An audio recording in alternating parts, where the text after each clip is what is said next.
Qo'mitamiz borda, bizlarga arz etgan qo'mitamizni hozirlar hammasi katta boshqalarimiz bitdi. Kecha bittasi kelishuvlar tuzildi. Davlat trosi sutgan, men sutgan.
Demak, hurmatli a'zolar, ilmiy kotirblik ma'lumotiga nisbatan to'g'ri bor. Bugungi yig'ilishimizni ochilishi va kun tartibi bo'yicha qanday takliflar bo'ladi? Kun tartibi tarqatilgan, tanishgansiz. Ma'lumot tasdiqlanishi ochilsin va tasdiqlansin. Bir taraflab tashlari yo'q, so'rovdan tasdiqlandi. Demak, bugungi yig'ilishimizning asosiy temasi Samarqand davlat veterinariya meditsinasi chorvachilik va veterinorik universiteti mustaqil izlanuvchisi Abdullayev Shuhrat Musayevichning 16.00 veterinariya mikrobiologiyasi, virusologiyasi, epidemiologiyasi, mikologiyasi, mikotoksikologiyasi va immunologiyasi ixtisosligi bo'yicha sanoatlashgan parrandachilikda immunoprofilaktik qiymatlarini optimallashtirishning idiotipik tarmoqlardan foydalanish ko'rsatkichlari mavzusidagi veterinariya fanlari bo'yicha passportlar umidlarini olish uchun tayyorlangan dissertatsiya kishining himoyasi. Ikkinchi har turli masalalar bo'ladi. Bu hozir hujjatlar bilan tanishtirish bo'yicha so'zni ilmiy kotibiga beradi. Abdullayev Shuhrat Musayevich haqida qisqacha ma'lumot. Abdullayev Shuhrat Musayevich 1979-yil 23-fevralda Samarqand shahrida o'quvchilar oilasida tug'ilgan. 1994-yil 1999-yillarda Samarqand qishloq xo'jaligi veterinariya fakultetida o'qidi. 1999-yil va 2020-yillargacha Samarqand tumanidagi Samarqand parrandachilik fabrikasida quyidagi vazifalarda ishlagan. 1999-yil 2001-yillarda inkubatoriya sexida katta operator, to'g'ri ishlab chiqarish bo'lim boshliq lavozimida. 2001-2003-yillarda go'ja o'stirish bo'limi veterinar vrachi, 2002-2012 yıllarda parrandachilik fabrikasi veterinariya laboratoriyasi mudiri lavozimi. 2010-2020 yillarda parrandachilik fabrikasi bosh vet vrachi lavozimida ishlagan. 2019 yildan hozirgi vaqtga qadar Meronqul Agro ve servis ilmiy amaliy markazi maishiy cheklangan jamiyat parrandachilik ilmiy tadqiqot xo'jaligi rahbari lavozimida faoliyat yuritmoqda. 2022 yildan hozirgi vaqtga qadar Novobod naslli parranda fermer xo'jaligida veterinar vrach lavozimida ham ishlab kelmoqda. 2020-2022 yillargacha Samarqand veterinariya meditsina institutining mikrobiologiya epidemiologiya tashqi o'rindoshlik asosida assistent lavozimida faoliyat yuritgan. 2022 yildan hozirgi vaqtga qadar Samarqand davlat veterinariya meditsina chorvachilik va biotexnologiyalar universitetining epidemiologiya va infeksion kasalliklar kafedrasida tashqi o'rindoshlikda assistent lavozimida faoliyat yuritmoqda. Oilali 4 nafar farzandi bor. Ish bajarilgan tashkilot bo'yicha Samarqand davlat veterinariya meditsina chorvachilik va biotexnologiya universitetida bajarilgan mustaqil izlanuvchi Abdullayev Shuhrat Musayevich dissertatsiya ishi birinchi marta himoyaga taqdim etilmoqda. Mustaqil izlanuvchi Abdullayev Shuhrat Musayevichning ilmiy kengashga topshirgan hujjatlar yig'ma jildida quyidagilar mavjud. Ilmiy kengash nomiga ariza, obyektiv ma'lumotnoma bilan birga oliy o'quv yurtini tamomlaganligi haqida diplom nusxasi, ikkita mutaxassislik va chet tillar bo'yicha fanlardan malakaviy imtihonlarni topshirganligi haqida guvohnomalar, ilmiy natijalarni amaliyotga joriy etish to'g'risidagi ma'lumotnomalar, aprobatsiya dalolatnomalari va boshqa tegishli hujjatlar. Abdullayev Shuhrat Musayevich shaxsiy hujjatlar yig'ma jildida OAV talab etgan barcha talab qilingan hujjatlar keltirilgan. Tadqiqot natijalarining e'lon qilinganligi bo'yicha dissertatsiya mavzusi bo'yicha jami 17 ta ilmiy ish chop etilgan. Shulardan O'zbekiston Respublikasi Oliy attestatsiya komissiyasining doktorlik dissertatsiyalarini asosiy ilmiy natijalarini chop etish tavsiya etilgan ilmiy nashrlarda 5 ta respublika va 1 ta xorijiy jurnallarda, 2 ta xalqaro va 4 ta respublika ilmiy amaliy konferensiyalarda materiallar to'plamida hamda tavsiyanoma chop etilgan. Shuningdek, hujjatlar yig'ma jildida Samarqand davlat veterinariya meditsinasi chorvachilik va biotexnologiyalar universitetining kafedralararo kengaytirilgan majlis bayonidan ko'chirma, ilmiy kengash huzurida faoliyat ko'rsatayotgan ilmiy seminar majlis bayonidan ko'chirma mavjud. Shuningdek, hujjatlar yig'ma jildida dissertantlik ilmiy rahbari, veterinariya fanlari nomzodi, dotsent Rozqulov Rahmatulloh Fayzullayevichning batafsil bayon etgan ijobiy taqizlari hamda dissertatsiya va avtoreferatining elektron varianti universitetning veb-saytiga joylashtirilganligi hamda O'zbekiston Respublikasi Oliy ta'lim, fan va innovatsiya vazirligi qoshidagi Ziyonet axborot ta'lim tarmog'i portaliga kiritilganligi, dissertatsiya himoyasi haqida e'lon matni Respublika Milliy axborot agentligi veb-saytida chop etilganligi haqida ma'lumotlar mavjud. Yuqorida qayd etilgan barcha hujjatlarda dissertatsiya ishi himoya uchun tavsiya etilgan. Ushbu hujjatlarda bildirilgan fikr va xulosalar dissertatsiya ishi O'zbekiston Respublikasi OAVning ilmiy darajalar berish tartibi to'g'risidagi nizom talablariga to'liq mos kelishi bayon etilgan. E'tiborlaringiz uchun rahmat. Ilmiy kotib texnik masalalar bo'yicha savollar bormi? Bo'ladigan bo'lsa, davom ettiramiz. Ya'ni dissertant o'z ishining asosiy qismlariga to'xtalib o'tishi va asosiy mazmunlarni ishlatish uchun beriladi. Yarim soatgacha vaqtingiz bor, marhamat. Assalomu alaykum, ilmiy kengash raisi, a'zolari va qatnashchilar.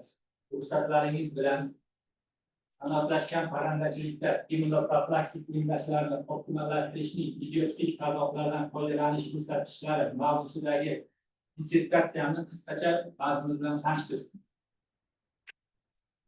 Mavzuning dolzarbligi.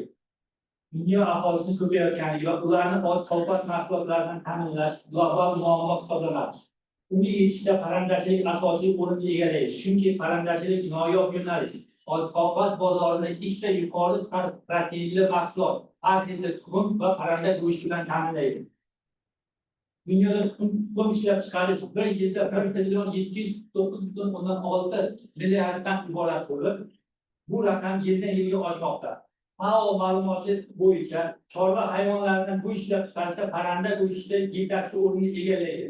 Dunyo aholisining go'shtga bo'lgan ehtiyojini 38,7% qoplaydi. Dunyo miqyosida ushbu ko'rsatkichlarga erishishda infeksion kasalliklarning samarali immunoprofilaktikasi asosiy o'rinni egallaydi. Hamda Xalqaro hayvonlar sog'lig'ini himoya qilish tashkilotining ma'lumoti bo'yicha ayrim davlatlarda hayvonlarning yuqumli kasalliklari ichida parrandalarning yuqori patogenli grippi va Newcastle kasalligi qayd qilinayotganligi xavotirlidir. Albatta bu kasalliklar yovvoyi parrandalarni migratsiya qilishi orqali transchegaraviy tarqalishi mumkin. Shuning uchun ham ushbu infeksion kasalliklarning samarali immunoprofilaktikasi dolzarb vazifa hisoblanadi. O'zbekiston Respublikasida chorvachilik sohasida uning tarmoqlarini rivojlantirish bo'yicha 2022-2026 yillarga mo'ljallangan dasturning maqsadli ko'rsatkichlarining respublika aholisini oziq-ovqat mahsulotlari bilan barqaror ta'minlash yo'nalishining 9-10 bandida parranda go'shti yetishtirish hajmi 1000 tonna hisobida 2024 yil 583, 2026 yil 536 miqdoriga tuxum yetishtirish hajmi million dona hisobida 2024 yil 10.237, 2026 yil 12.876 miqdoriga erishish, aholi jon boshiga esa bir yilda 236 donadan 329 donaga yetkazish maqsad qilib qo'yilgan. Muammoni o'rganilganlik darajasi. Sanoatlashgan parrandachilikda asosiy muammolardan biri yuqumli kasalliklarning immunoprofilaktikasi hisoblanadi. Sanoatlashgan parrandachilikda yuqumli kasalliklarni, parrandalarning Newcastle kasalligini oldini olish asosiy immunoprofilaktik tadbirlar hisoblangan va hozir ham shunday. Dunyo miqyosida Newcastle kasalligining epidemiologiyasini diagnoz qo'yish usullarini Svashik, Popov, Hansen, Besaradov o'rgangan bo'lsa, maxsus profilaktika usullari va preparatlarni Dobson, Johnson, Hudson, IHC va boshqalar ishlab chiqargan va amaliyotga joriy qilishgan. O'zbekistonda Firdon Akmalovich Niyozov parrandalarning Newcastle kasalligini epidemiologiyasi qarshi kurash va immunoprofilaktikasi bo'yicha doktorlik dissertatsiyasini himoya qilganlar va ko'plab ilmiy maqolalar nashr qilganlar. Immunologiya sohasida idiotik, anti-idiotik tarmoqlar nazariyasi haqida Yerni, Safronov, Kasitskaya, Chenirovskaya, Jiturina va Vichurinalar ilmiy tadqiqotlar olib borganlar. Parrandalar Newcastle va gripp kasalligi, pankrop infeksiyaligini inobatga olsak, samarali immunoprofilaktika qilishda doim va keng ko'lamdagi immunoprofilaktik tadbirlar va immunoserologik tekshirishlar bajarilib kelinmoqda. Ammo ushbu yuqumli kasallikning xavfi sanoatlashgan parrandachilikda hanuzgacha mavjuddir. Tadqiqotning maqsadi sanoatlashgan parrandachilikda pankrop infeksiyalarining immunoprofilaktikasida makroorganizmni antitelogenezini immunologiyasiga asoslangan holda ilmiy yondashib, immunoprofilaktik emlashlarning samaradorligini oshirish hisoblanadi. Tadqiqotning obyekti Ohalik Lomi parranda, Samarqand parranda, Nasiba parranda, Navbat nasli parrandachilik fabrikalari, Mironpur Agro-Zovet-Servis ilmiy amaliy markazi MCH'ning parrandachilik xo'jaligi va Samarqand davlat veterinariya meditsinasi, chorvachilik va biotexnologiyalar universitetining o'quv ilmiy laboratoriyasi hisoblanadi. Tadqiqotning predmeti parrandalarning tuxum yo'nalishidagi Loman krossiga mansub tovuqlar, go'sht yo'nalishidagi Ross 308 krossiga mansub broiler jo'jalar, parrandadan qon zardoblari olinib, biokimyoviy va immunoserologik tekshirishlar o'tkazildi. Tadqiqotning vazifalari. Birinchi, sanoatlashgan parrandachilikda yuqori kontagiozli, tabiiy o'choqli, transchegaraviy pankrop infeksion kasalliklarini oldini olishda immunoprofilaktika samaradorligini oshirish. Ikkinchi, sanoatlashgan parrandachilikda immunoprofilaktik vaksinalarni kamaytirish. Uchinchi, pankrop infeksiyalarini patogenezini inobatga olgan holda immunoprofilaktikasida ilmiy immunologik asoslangan tarzda immunoglobulinlarni sinflari kesimida samarali yondashish. To'rtinchi, immunoprofilaktik vaksinatsiyalarni samaradorligini immunologik rezonans fenomeni asosida amalga oshirish. Beshinchi, sanoatlashgan parrandachilikda immunoprofilaktik emlashlarni samaradorligini oshirishda idiotik tarmoqlar nazariyasiga asoslangan holda immunologik rezonans fenomeni asosida bajarish. tadqiqotning ilmiy yangiligi. Birinchi, sanoatlashgan parrandachilikda pankrop infeksiyalarini immunoprofilaktika qilishda yerning idiotipik tarmoqlar nazariyasiga asoslangan holda immunologik rezonans fenomeni vaksina antigeni bilan tegishli antibiotiplarning immunogen ta'sirlar sinkronlashganda yuz berishi va turg'un davomli immunitet shakllanishi aniqlangan. Ikkinchi, IgM immunoglobulinlari pentamir, ya'ni 10 ta aktiv markazdan iborat bo'lib, 5 ta 10 ta antigenni neytrallash xususiyati borligi sanoatlashgan parrandachilikda pankrop virusli infeksiyalarga qarshi kurashda asosiy ahamiyatga ekanligi asoslangan. Uchinchi, IgM immunoglobulinlarining yuqori konsentratsiyada bo'lishini ta'minlash sanoatlashgan parrandachilikda pankrop virusli infeksiyalarni immunoprofilaktika qilishda asosiy o'rinni egallashi izohlangan. To'rtinchi, sanoatlashgan parrandachilikda IgM immunoglobulinlarining yuqori konsentratsiyada idiotiplar va antiidiotiplar tarmog'ini yaratish orqali pankrop virusli infeksiyalarni samarali immunoprofilaktika qilish mumkinligi aniqlangan. Beshinchi, virusning virulent shtammi ko'p sonli parrandalar bosh sonidan o'tishi orqali ularning antigenik strukturasi o'zgarib, patogenligi oshishi sababli virulent virus shtammi bilan vaksina antigeniga qarshi ishlab chiqarilayotgan IgM antigenlar sinkronlashib, idiotiplar va antiidiotiplar tarmog'i yaratilsa, immunoprofilaktik emlashlarning samarali optimallashtirilishi asoslangan. Tadqiqotning usullari. Qon zardobidan oqsilning umumiy miqdori refraktometr yordamida oqsil fraksiyalarining nisbati qog'ozdagi elektroforez usulida, immunoglobulinlar umumiy miqdori salivatsion usulida, IgG miqdorini aniqlashda Mancinining immunodifuziya usulidan foydalanildi. Hamda Newkasl kasalligiga qarshi antigenlar titri gemagglutinatsiya to'planish reaksiyasi Gatter orqali aniqlandi. Xususiy tadqiqotlarimiz. Birinchi tadqiqot. Parrandachilik fabrikalarida jo'ja o'stirish bo'limida jo'jalar 4 oy boqiladi. Undan keyin tuxum ishlab chiqarish bo'limiga ko'chirilib, 450 kun 500 kun davomida tuxum ishlab chiqariladi. Jo'ja o'stirish bo'limidagi 6 ta jo'jaxonada Newkasl kasalligiga qarshi vaksinatsiyalar soni monitoring qilinganda 46 ta jo'jaxonadan bitta jo'jaxonada 3 marta emlangan, 120 kun davomida, 23 ta jo'jaxonada 4 marta, 16 ta jo'jaxonada 5 marta, 5 ta jo'jaxonada 6 marta, bitta jo'jaxonada 7 marta emlangan. Endi eng kam 120 kun davomida 3 marta emlangan jo'jaxonani jadvalini ko'rsak, 5 kunligida passiv immunitet 100%, birinchi vaksinatsiya 13-14 kunligida, keyin 34-35, 65-66 kunligini ko'rish mumkin. Newkasl kasalligida me'yoriy immunitet 80%. 80%gacha me'yoriy immunitet hisoblanadi. 80% dan pasti me'yordan past immunitet hosil bo'ladi. Bu yerda qo'yamiz, hosil bo'lgan faol immunitet 96, 64, 92, 80, 84. Asosiysi me'yordan yuqori faol immunitet hosil bo'lgan. Endi eng ko'p emlangan jo'jaxona 6 marta emlangan. Bunda ham passiv immunitet 96%, lekin birinchi vaksinatsiya 19-20 kunligida bajarilgan. Undan keyin 41, 58, 59 va hokazo 6 marta emlangan. Lekin vaksinadan keyin hosil bo'lgan faol immunitet 72, 68, 56, 16, 28. Bularning barchasi 80% dan kam. Ya'ni bu himoya qobiliyatidan pastligini ko'rsatmoqda. 6 marta emlasa. Bu jadvalda passiv immuniteti me'yordan kam. 68% passiv immunitetga ega, ya'ni 80% dan kam. Birinchi vaksinatsiya 14-15 kunlikda qilingan, 41 va hokazo 5 marta vaksinatsiya qilingan. Lekin hosil bo'lgan faol immunitet 48, 92, 48, 48, 52, 64, 48. Bunda ham me'yordan past bo'lgan faol immunitetlar ko'prog'ini ko'rish mumkin. Bu jadvalda passiv immunitet 100%, lekin birinchi vaksinatsiya 11-13 kunlikda amalga oshirilgan.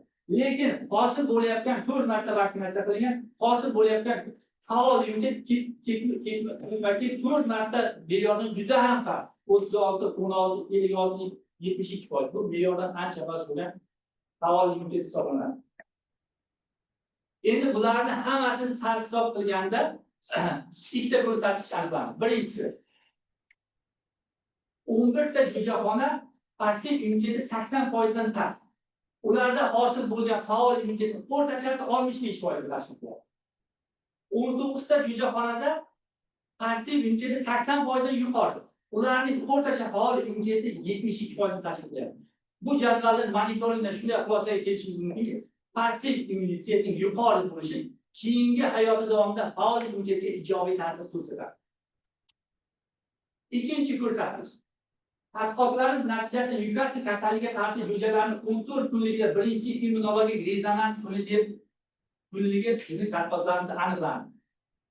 Shunday xulosa qilishimiz mumkinki, bunga binoan agar egzogen antigen bilan tegishli endogen ijodlarning immunogen ta'sirlari zidlashtirilsa, immunologik rezonans fenomeni sodir bo'lib, emlashlarning samaradorligi oshadi va aksincha bo'lsa, immunologik interferensiya sodir bo'lib, emlashlar samaradorligi pasayadi. Eng kam emlangan 3 marta emlangan hujayraxonada passiv immunitet 100%, birinchi emlash 14 kunligida amalga oshirilgan. Eng ko'p 6 marta emlangan hujayraxonada passiv immunitet yuqori, lekin birinchi emlash 19-20 kunligida, ya'ni immunologik rezonans kunidan 4-5 kun o'tkazilgan. Va 4-jadvalda ham hosil bo'lgan faol immunitet past, unda 14 kundan oldin emlagan, 11-13 kunlikda emlagan. Ya'ni bizlar aniqlagan immunologik rezonans kunidan 2-3 kun oldin emlash jarayoni amalga oshirilgan.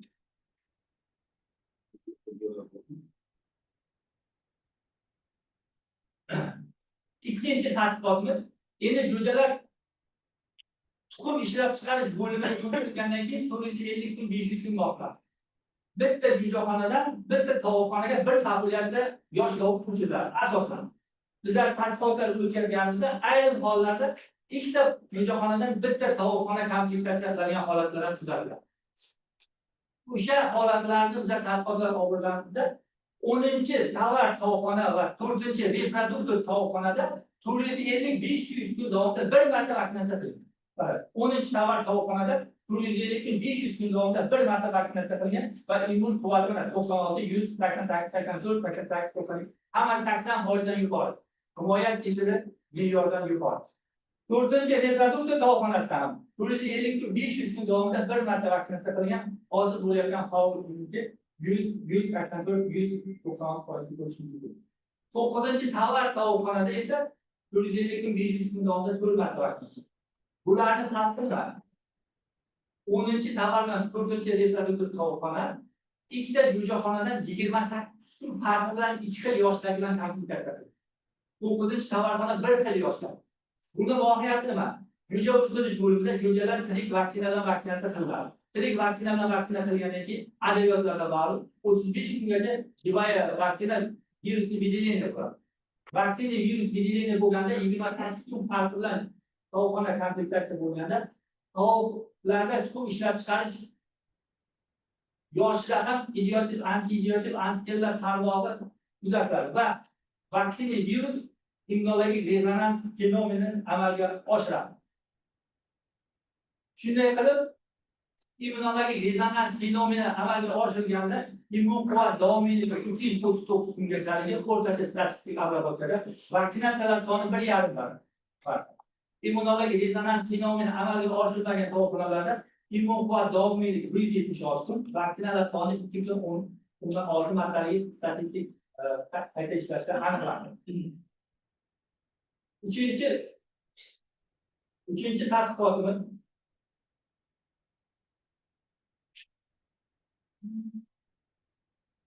emlanmagan jo'jalarda immun quvvatini aniqladi. 8-120 kungacha emlanmagan jo'jalar aniqladi. Qaysi kunida eng minimumgacha Nyukasl kasalligiga qarshi immun quvvat tushishi kuni. 50 ta Samarqand parrandachilik fabrikasi inkubatorlardan ochilgan 50 ta bir kunlik jo'jalar har 10 kunda 10 ta jo'jadan immun quvvati gata reaksiyasi aniqlab borildi va 14 kunligi eng immun quvvati tushgan kunida ekanligi aniqlandi va 3 ta guruh populyatsiya ajratildi laboratoriya tadqiqot olib olish uchun. 12 tadan 3 ta guruh. Birinchi 12 ta 60 kunlik emlanmagan jo'jaga Nyukasl kasalligiga qarshi ishlab chiqarilgan antigen vaksina sifatida inyeksiya. Birinchi guruhga 12 taga. Ikkinchi guruhga amaliyotdagi lasota shtamli vaksina emlandi. Uchinchi guruh nazorat, hech narsa qilinmadi. Antigen ham inyeksiya qilinmadi, vaksina ham qilinmadi. Endi Nyukasl kasalligiga qarshi maxsus antigen bilan emlangan jo'jalarda 2 oylik jo'jalarda emlashdan oldin immun quvvati 2 oylik emlashdan oldin 1.9 logaritm, 2 haftadan keyin 4.5 logaritm, 4 haftadan keyin 2,4 logaritm, 6 haftadan keyin 4,3 logaritm, 8 haftadan keyin 2,6 logaritmini ko'rishingiz mumkin. Bu antiteradan emlangan 2 oylik tajriba guruhi. Endi Lasoda shtamm amaliyotdagi Lasoda shtamm bilan bitta guruh 12 ta hujjat emlan. Unda 2 oylik hujjatda emlashdan oldin immun quvvat 3,6 logaritm, 2 haftadan keyin 4,8 logaritm, 4 haftadan keyin 4,9 logaritm, 6 haftadan keyin 3,25 logaritm, 8 haftadan keyin 4,25 logaritm. Uchinchi guruhning nazorat guruhi hech narsa qilinmadi bunga. Vaksina ham qilinmadi, immunoterapiya ham qilinmadi. Bunda 2 oylik emlashdan 2 oylik hujjatlarda biri 8 logaritm, 3,2, biri 1, 3,8, biri 3. Ushbu tadqiqotimizdan shunday xulosa qilish mumkinki, organizmda maxsus antiteralarga maxsus gamologik yana antitera ishlab chiqaradi. Ya'ni idiotikka anti-idiotik sintezlanadi. Lekin buni immun quvvati vaksinanikiga nisbatan pastroq. Vaksinaga nisbatan hosil bo'layotgan immun quvvat albatta mana ikkinchi jadvalda ko'rishingiz mumkin. Mana Lasoda bilan emlanganda 8 haftadan keyin 4,25 logaritm immun quvvatini ko'rishingiz mumkin. Lekin antiteraga nisbatan ham antitera ishlab chiqariladi, ya'ni idiotikka nisbatan ham anti-idiotik gamologik idiotik antitera ishlab chiqariladi.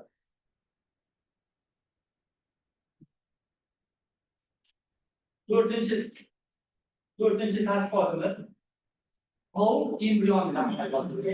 500 bosh tovuq embrioni Samarqand parrandachilik fabrikasi inkubatorida qoldirildi.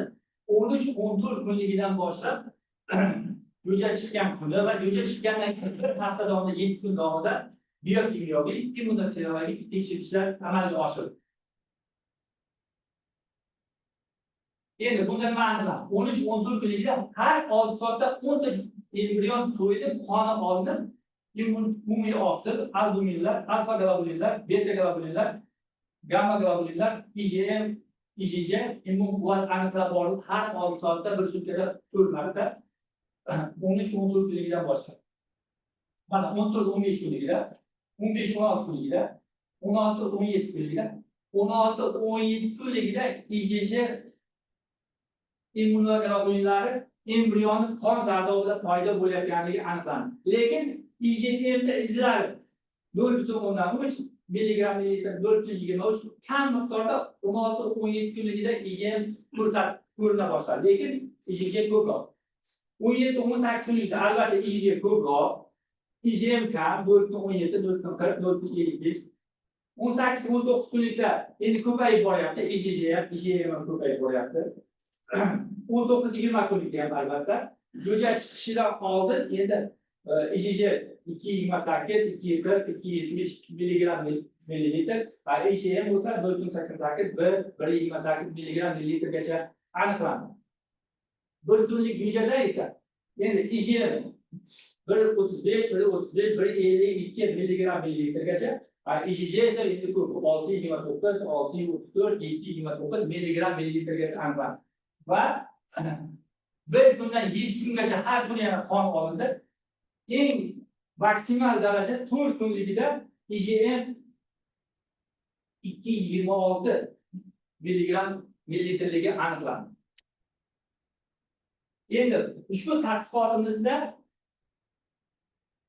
jo'jalar postnatal taraqqiyotining oxirida, embrionning eng oxirgi 3 kunida 19-20-21 kunliklarda immunoglobulinlardan IgM jo'ja embrion ichaklari orqali pinotsitoz yo'li bilan so'riladi va ushbu immunoglobulinlarning yuqori konsentratsiyada bo'lishini ta'minlash muhim immunologik ahamiyatga ega.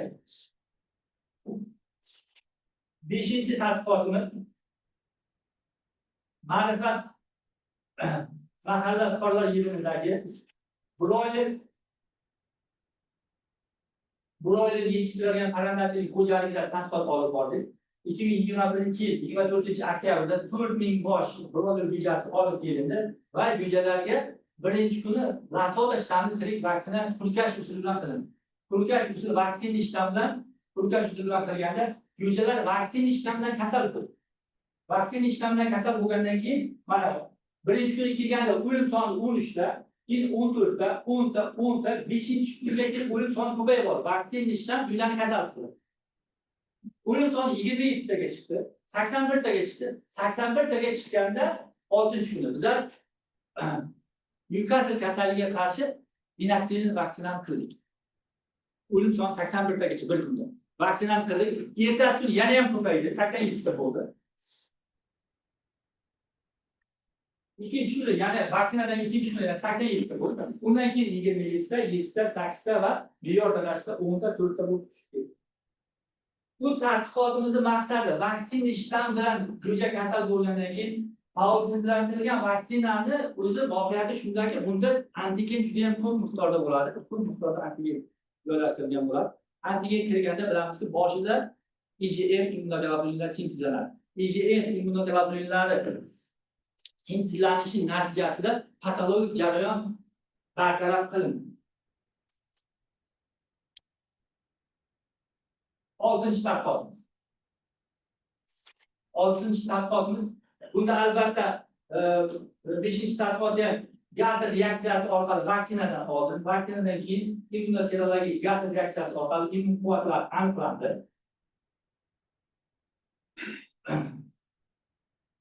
6-chi tadqiqotimiz Bronco agrozoovetseriz ilmiy amaliy markaziga taalluqli paranjatlik xo'jaligida 5000 bosh broiler jo'jada tadqiqotlar olib borildi. Bunda 5000 bosh broiler jo'jalar bir kunligida qon olinib, albatta immun quvvat aniqlandi. Immun quvvati 395 logaritm va vaksinatsiyadan keyin 42 kunligida 485 logaritm immun quvvati aniqlandi. Bir kunligida Lasota vaksinasi aerozol usulida qilindi. Aerozol usulida qilinishdan maqsad vaksinani jo'jalarga reaktogenli ta'sir qilish. Aerozol usulida 5000 jo'jaga Lasota shtammidagi vaksina qilingandan keyin jo'jalarda 2-3 kunda patologik jarayon boshlandi. Ularga biz daksin, tilazin, daksacin, antibiotik berdik. Ikkilamchi infeksiyani bartaraf qilish uchun. Lekin aerozol vaksinatsiyadan keyin jo'jalarga vaksina reaktogenli ta'sir qildi va hosil bo'lgan immunitet bilamizki, postnatal taraqqiyotning boshlanishida ham, antitelagenezning boshlanishida ham hosil bo'ladigan immunoglobulin, ko'p immunoglobulinlar. Maqsadimiz yuqori konsentratsiyada IgM immunoglobulinlarni sintezlashdan iborat. Neonatal taraqqiyotning boshlanishida, passiv immunitet shakllanishida davom etishida va antitelagenezni boshlanishida IgM immunoglobulinlar sintezlanishini hisobga olib, antrop infeksiyalarga qarshi tirik vaksinalar reaktogenli ta'sir qilish usulini amalga oshirganimizda yuqori konsentratsiyada IgM immunoglobulinlar sintezlanishiga erishiladi. Sanoat asosida boqilayotgan broiler jo'jalarini antrop infeksiyalardan himoya qilishda yuqori konsentratsiyada IgM immunoglobulinlarning sintezlanishiga erishish orqali samarali immunoprofilaktika ta'minlanishi aniqlandi. Iqtisodiy samaradorlik. Ikkita ko'rsatkich, birinchi ko'rsatkich immunologik rezonans fenomeni amalga oshirganimizda, statistik obработка qilganimizda eng kami 1,1 marta vaksinatsiya soni kamayadi. Agar parrandachilik xo'jaligida 500 ming bosh parranda bo'lsa, bir ishlab chiqarish 120 kunda 1 marta vaksina soni eng kami 3 marta vaksina soni kamayishi.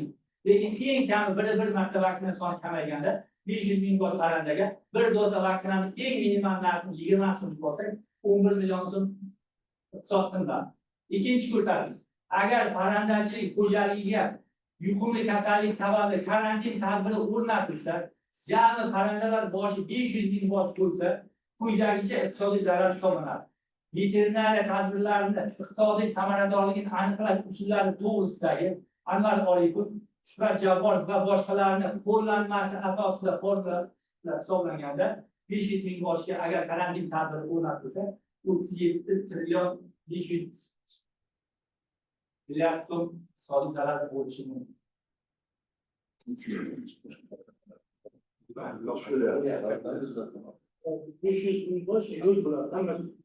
Agar karantin xulosalarga keldingiz, mana xulosani hammadan bor o'qigan. Davom ettiramiz.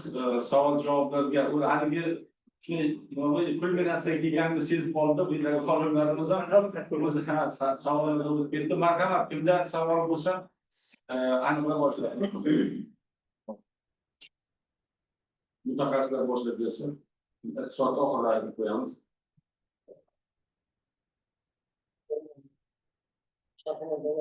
Immunoglobulin dan tashqari immunoglobulin Y ham nima juyam o'rganildimi? Rahmat savol uchun.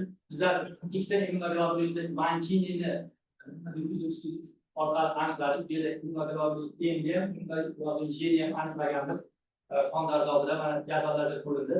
Immunoglobulin J bu monomer ikkita o'rganildi, ikkita antigenni neytrallashuv xususiyatiga ega. Immunoglobulin M densizlik 10 ta aktiv markazi bor, 5 ta 10 ta antigenni neytrallashuv xususiyatiga ega. Antrop infeksiya bu antrop deganimiz organizmning ko'pchilik to'qima hujayralarida rivojlangan olish qobiliyati. Antrop infeksiyalar parrandani, hayvonni asab tizimida ham rivojlanaveradi, nafas olish tizimida ham rivojlanaveradi, ovqat hazm qilish tizimida ham, ayirish tizimida ham, ko'payish tizimida hamma to'qima hujayralar ko'payish qobiliyatiga ega. Shunda immun quvvat uni bartaraf qilishga qiyinlashadi. Shuning uchun tadqiqotimizda IgMni qancha ko'proq sintezlanishini ta'minlasak, mana reaktorga endi ta'sir qildik, reaktorni vaksina qilib, IgMni ko'proq ishlab chiqarishni ta'minlasak, antrop infeksiyani samarali qilgan bo'lamiz. IgG bo'lsa bu monomer ikkita aktiv markazi bor, antigen neytrallash qobiliyati IgMga nisbatan kamroq. IgGlar monotrop infeksiyalarda umuman muammo qildirmaydi. Misol uchun monotrop infeksiya, misol uchun chechak kasalligi monotrop. Chechak kasalligi parrandalarda bir marta emlanadi. Bir ishlab chiqarish, lekin muammo yo'q.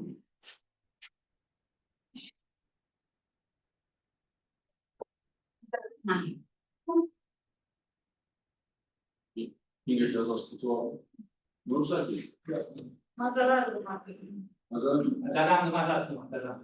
shuni qarashinglar o'zingizga. Akam chiqib ketdi, akamdan birga chiqdi. Bu o'zimizdagilar ham qanday chiqib qarashinglar. Choy beringlar deb. O'zini garika aytmoqchidim. Sizlar ham ko'tarib turinglar. O'zimizlar.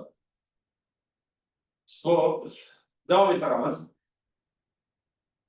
Yana kimda marhamat? Marhamat. Yozg'oyev. Spesifik immunoprofilaktika to'g'risida gapiramiz. Bular nospesifik immunoprofilaktika ham bor. Ish jarayonida shu nospesifik immunoprofilaktika ham e'tiborga olinadi. Qaysi yo'nalishlar bo'yicha? Birinchi savol. Ikkinchi savol. Vaksina shtamp bilan emlangandan keyin har kun o'lim ko'payib bordi-yu, 81 taga yetganda keyin faolsizlantirilgan vaksina emlangandan keyin yana demak pasayib bordi deyapmiz. Shu birdaniga vaksina shtamp bilan emlamasdan oldin demak endi shu faolsizlantirilgan bilan emlasa nima bo'lar ekan boshida? Rahmat. Rahmat savol uchun. Non-specific immunity bu maxsus immunitet emas. Misol uchun sondagi leykositlar ham, limfositlar ham, misol uchun tishli qavatdagi lizartima, boshqadan ichak tizimidagi xlorikislarda ham bular hammasi non-specific immunitetlar. Non-specific umumiy rezistentlik bu. Umumiy rezistentlikni ko'tarish uchun albatta bizga vitamin beradi. Kompleks vitaminlar beradi. Shu vaksinatsiyalar davomida suv bilan albatta vitaminlar berdik. Bu birinchisi non-specific immunitetni ko'tarishda vitaminlar orqali va temperaturani, jo'jaxonani temperaturasini yuqoriroq ushladi. Yuqoriroq ushlaganimizda bu organizm immun quvvati, immun rezistentligi yuqori bo'lgandan keyin temperatura teplanishi kamroq bo'ladi. Bu spesifik boyagi vaksinatsiya qilingandan keyin o'zi jo'jani o'zi temperatura qiladi, manaja qiladi. Shuning uchun birinchidan vitaminlar berdik, suv bilan 5 kun, 7 kun va jo'jaxonani haroratini me'yordan 1-2 gradusga ko'tardik, balki 3 gradusgacha ko'tardik. Shu jo'jalar manaja qilganmiz. Bu non-specific immunitetni ko'tarish. Bu birinchisi edi. Ikkinchisiga bizlar o'zimiz tajribada jo'jani vaksina shtambidan kasal qildirib ko'rdik. Vaksina shtambi, misol uchun vaksina bo'lsa, Bu tirik vaksina. Vaksin ishlam bilan o'zani o'zimiz kasal qildik. Qani tirik vaksin ishlam bilan kasal bo'lganda inaktivni vaksina qaytaradimi yo'q? O'zimiz tajribada ko'rdik. Qaytaradi. Hozir men amaliyotda yuraman. Amaliyotda misol uchun bitta xo'jalikda kasallik chiqdi, misol uchun Newcastle kasalligi. Qo'shni misol uchun tuman, misol uchun mana Qobdaryoda chiqdi, Payariq tumanida bizga yetkazishlar. O'zi mana bu inaktivni vaksina qilib chiqardi, rejadan tashqari. Rejada yo'q. Bu o'zi inaktivni vaksina kamida 9 oy ushlab yetishgan. Bo'lmasa 1 yilgacha deb instruksiyasi yozgan. U balkim 3 oy oldin qilgan. 3 oy oldin qilgan bo'lsa ham bu rejadan tashqari epizodik xavfni oldini olishni bu vaksinani qiladi. Savoldan chetlashib ketmang. Boshqa narsalardan javobsiz so'z menga yo'qmi shu narsalar ayting. Ko'p narsani vaqt tashlamang. Savolga konkretni qisqa o'rinda javob bering. Savolga javob, go'zal vaksina ishlamida o'zimiz sun'iy kasallantirdik va buni ta'sirini ko'rdik. Yo'q, men aytganimki, vaksinni ishlatmasdan oldin birdaniga demak mana bu faolsizlantirilgan ishlatsangiz bo'ladimi? Yo'q, ha, yo'q. Bo'ladimi yo'qmi? Bo'lmaydi. Immun tizimda tirik vaksinani o'zini o'rni. Tirik vaksinadan hosil bo'lgan antitanalar o'zini o'rni bor. Siz to'g'riroq qarang, bu yerda kuchli olimlar o'tirishdi. Siz buncha bo'lmasa ham kamroq bo'lardi. Immunitetlar deb щелочь kislota deb aytyapsiz. Ozroq o'zingizni javoblaringizga e'tibor bering. Immunitet bu organizmda paydo bo'ladigan javob reaksiya. Bu kislota yoki щелочь bo'lmaydi. Shuning uchun men siz chalg'ib ketmangda konkretni savollarga shuni javob bor yo'q. Yo'q. So'rasa javob berasiz mashina yo'q. Marhamat, yana kimda so'rang. Savolim bor, birinchisi parrandalarda turli infeksion kasalliklarga qarshi emlaymizda bir necha bor emlaymiz. Uni sonini ham aytib o'tdingiz, 6 tagacha. Bu organizmda immunologik nagruskani, yukni ortib ketishiga sabab bo'lmaydimi? Birinchisi. Ikkinchi savolim. Immunologik rezonans fenomeniga bir tushuncha berib ketsangiz. Birinchi savolga immunologik nagruska bu parrandachilikda birinchi muammo. Hamma viruslarning maqsadi vaksinalar sonini kamaytirish. Bizning tadqiqotimizda ham maqsadimiz vaksinani sonini kamaytirish va samaradorligini oshirish. Ikkinchi javob. Immunologik rezonans bu organizmda antitanaga nisbatan antitana ishlab chiqaradi. Idiotikka antibiotik ishlab chiqaradi. Ana shu idiotikka qarshi antibiotik ishlab chiqarilgan kunida vaksinatsiya qilinsa immunologik rezonans sodir bo'ladi. Marhamat, kimda yana?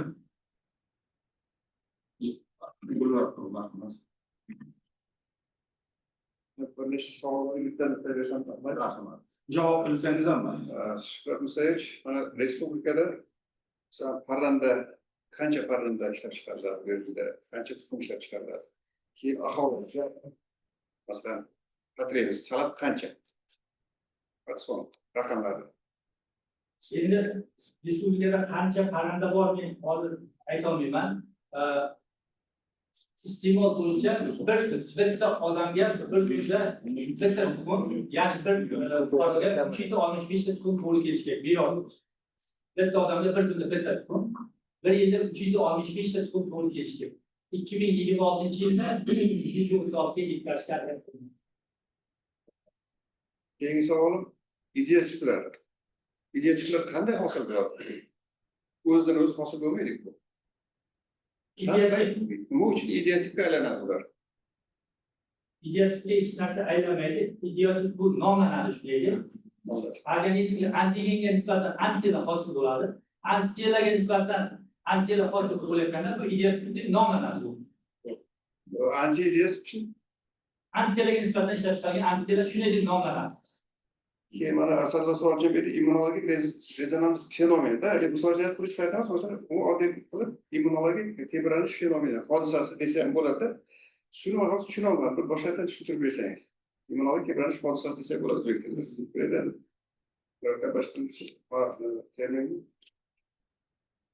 Rezonans fenomeni. Rezonans fenomeni bu antitelaga nisbatan antitela ishlab chiqarish kuni bor. Bizning tadqiqotimizda 14 kunlikda, hozir video chiqdi, mana bir kunlik, 14 kunlikka kelib, antitelaga nisbatan antitela ishlab chiqaradi. Ana shu 14 kunlik tiklanish bor. Vaksinani ham aynan ana shu 14 kunlikda qilsangiz, immunologik rezonans sodir bo'ladi. O'sha kunda to'g'rilab qilsangiz. Qaranglar, masalan shu organizm bu kasallikka qarshi antitela ishlab chiqildi. Nima uchun o'sha antitelaga qarshi yana antitela ishlab chiqariladi? Antitelalar ishlab chiqariladi. Bu immunologik jarayon. Immunologik jarayonda shunday kuzatiladi. Keyin mana bu bir vaqtda shu marta emlanyapti parrandalar. Bu parranda organizmga juda katta stress beradi. Masalan, organlarga, immun tizimga o'sishga, rivojlanishga. Nima uchun shu? Masalan, 3 marta emlanyapti 4 oyda. Har bir parrandachilik fabrikasida vaksina grafiki yo'q. Vaksina grafiki tasdiqlanadi. Tasdiqlanganda 3 marta belgilanadi. 3 marta belgilangandan keyin immun quvvati 80% dan tushsa, revaksinatsiya qilish kerak. Bu o'sha xo'jalikdagi belgilash xohlaydi, yo'q 3 marta belgilash kerak grafik bo'yicha. Agar shu grafikdan tashqari tahlil qilganda 80% dan immun quvvat tushdimi, revaksinatsiya qilishga majbur. 80% dan past bo'lsa, himoya emas. Tushunarli. Rasmiy 19-jadvalmida mana passiv immunitetni 68% beryapsiz, lekin faol immunitet 48%. Bu shu passiv immunitet nima sababdan bajaryapti? Foizi. Yo'q. Passiv immunitet 68% bo'lgandan keyin, vaksinadan keyin bu faol immunitet hosil bo'ladi. Faol immunitet 48% ko'rsatyapti. Passiv immunitet 68, keyingisi faol immunitet 48%. Bizning tadqiqotimizda agar passiv immuniteti past bo'lsa, keyingi hosil bo'layotgan faol immunitetga salbiy ta'sir qiladi. Agar passiv immunitet yuqori bo'lsa, keyingi faol immunitetga ijobiy ta'sir qiladi. Tushunarli, rahmat. Rahmat. Marhamat, Zoom'da bormi? Zoom'da bo'lyapti, zaldagilar.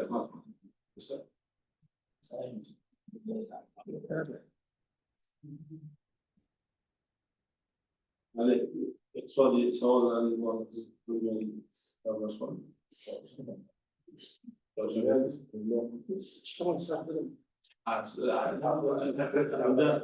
Atrofdagi juda katta summani aytordingizda, 7 trillion.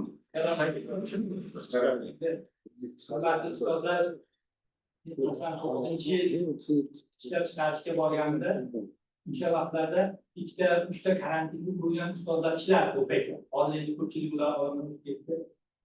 Qolganlar ham nafaqada. Ular karantinda bo'lgan bitta 500 ming bosh parranda bo'lsa, 500 ming bosh parranda bo'lsa, bitta tovuqxonada agar Newcastle kasalligi aniqlansa, shu xo'jalikdagi 100% hamma parranda qonunsiz usulda yo'qlar. Shular aytishi bo'yicha inkubatorda 300 mingta embrion bor. Kasal emas, sog'lom. Ularni ham bo'shatib, yamasini ham ko'rsatib, mana shu chuqur kovlarni, ana shu yerga hammasini olib kelib, tashlab, buni iqtisodiy samarador zararlari albatta karantin tadbiri bu parrandachilik fabrikalarida ham aloqatli. Bu qonunlarga qo'yib hisoblangan. Bormi yana savol? Yetarli degan taklif tushdi. Yetarli degan taklif tushdi. Endi agar ilmiy rahbarda yozma ravishda bergan masalan tashqari fikr bo'lsa, marhamat qilib rahbarlik qilib. Bo'lmaydigan qo'shimcha bormi? Yo'q. Demak, davom ettiramiz. Yetakchi tashkilotlar va dissertatsiya avtoreferatlariga kelgan takliflar bilan tanishtirish uchun so'zni ilmiy kotibga yo'naltiramiz. Kamoliddin yig'ilishga kotib bering.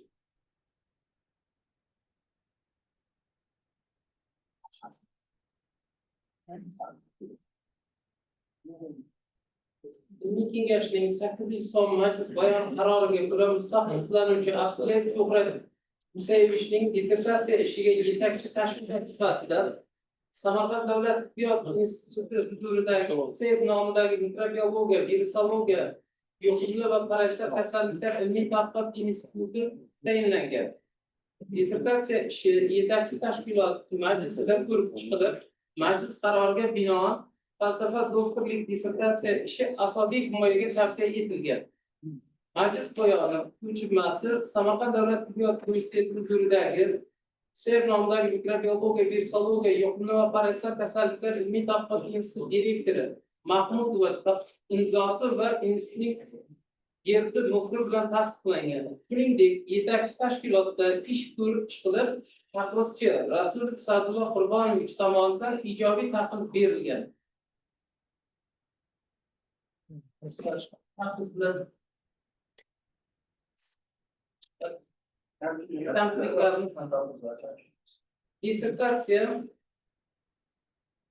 dissertatsiya ayrim kamchilik va xatoliklardan xoli emaslik ko'rsatilyapti. Birinchisi, dissertatsiyaning kirish qismida O'zbekistonda ushbu ilmiy mavzu bo'yicha bajarilgan ilmiy tadqiqotlar kam yozilgan. Ikkinchi, dissertatsiyaning xususiy tadqiqotlar natijalari bobida 3.1.8 jadvallarida ko'rsatilgan immun quvvat darajasi log ko'rsatishida ham berilsa yaxshi bo'lar edi. Ilmiy tadqiqot jarayonida foydalanilayotgan vaksinalar O'zbekistonda mahalliy kombinatlar tomonidan ishlab chiqarilganmi? Bu to'g'risida izoh ko'rsatilmagan. Dissertatsiya ishi matnida ayrim ortografik, stilistik va texnik xatoliklar ko'zga tashlanadi. Yuqorida bayon etilgan xato kamchiliklar dissertatsiyaning mazmun mohiyatiga salbiy ta'sir etmaydi. Bajarilgan ilmiy tadqiqot ishini tugallangan ish deb hisoblaymiz. Xulosa qilib, mustaqil izlanuvchi Abdullayev Shuhrat Musayevichning veterinariya fanlari falsafa doktori PhD ilmiy darajasini olish uchun sanoatlashgan parrandachilikda immunoprofilaktik emlashlarni optimallashtirishning idiotipik tarmoqlaridan foydalanish ko'rsatkichlari mavzusida tayyorlangan dissertatsiya ishi dolzarbligi, ilmiy yangiligi, ilmiy amaliy ahamiyati, tadqiqot natijalarining joriy etilishi bo'yicha O'zbekiston Respublikasi Oliy attestatsiya komissiyasining ilmiy darajalar berish tartibi to'g'risidagi nizom talablariga to'liq javob beradi. Bajarilgan ish 6.00.03 veterinariya mikrobiologiyasi, virusologiyasi, epistologiyasi, mikologiyasi, mikotoksikologiyasi va immunologiyasi ixtisosliklariga mos keladi. Hamda dissertant Abdullayev Shuhrat Musayevich veterinariya fanlari bo'yicha falsafa doktori PhD ilmiy darajasini olishga loyiq. Ishni ma'qullayman va ishni Samarqand davlat veterinariya meditsinasi, chorvachilik va biotexnologiyalar universiteti huzuridagi ilmiy darajalar beruvchi ilmiy kengashga asosiy himoyaga tavsiya etaman. Mustaqil izlanuvchi Abdullayev Shuhrat Musayevichning dissertatsiya avtoreferatiga jami 13 ta, shundan xorijiy mamlakatlarning ilmiy tadqiqot muassasalaridan 6 ta, respublikaning turli tashkilot va muassasalaridan jami 7 ta taqrizlar olingan. Barcha kelib tushgan taqrizlarning ma'no mazmuniga ko'ra e'tirozlar bildirilmagan hamda ijobiy baholangan. Endi taqrizda ko'rsatilgan kamchiliklar va mulohazalarga javob berish uchun so'z dissertantga.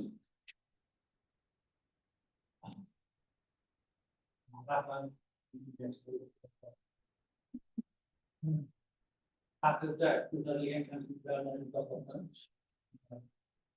Immun quvvati logaritm ko'rinishida ko'rsatiladi, lekin jadvalda agar logaritm ko'rinishida ko'rsatsak, foizga nisbatan sal tushunarli bo'lgani uchun nisbat foiz hisoblanadi. Keyin hozirgi vaqtda O'zbekistonda biokombinatlarda grafik kasalligiga qarshi vaksinalar ishlab chiqarilyapti. Barcha vaksinalar xorijdan olib kelingan xorijdan kamchiliklardan bartaraf.